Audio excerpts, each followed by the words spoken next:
Peer পদ্ধতি হলে কোন লোকের ভোট নষ্ট হবে না। কোন ব্যক্তি ওই চিন্তা করবে না, মনে করবে যে আমি যদি 2 লাখ ভোট পাই অন্তত আমার দলের একজন এমপি হবে।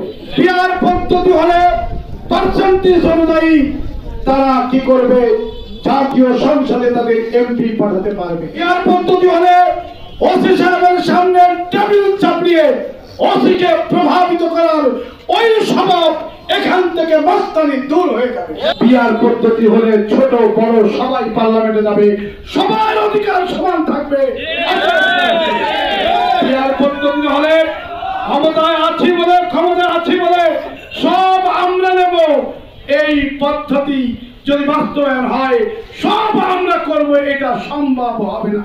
সম্মানীয় মানুষ সম্মান পাবে, ভ্যানের মর্যাদা পাবে, অসহায় মানুষ মর্যাদা পাবে। ভিতরে গাড়ি নিয়ে পকেটে রেখে নিজে খাওয়া যাবে না। পিয়ার পদ্ধতি হলে তুমিও মানুষ আমিও মানুষ, কেউ তুমিও করবা আমিও করবো, সবাই সমান। সংগ্রামী বন্ধুগণ, গুম হবে না, খুন হবে না।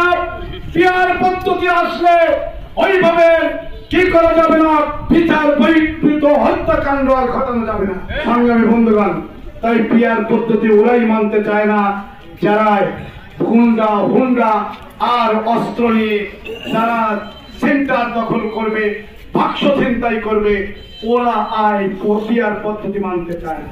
পুরনো ওই ভারতীয় আমদানি করা সংবিধান ওটা রেখে নির্বাচন করলে কিছুদিন পরে ইউনূস সাহেবের ফাঁসির কাস্টে ঝুলতে হবে।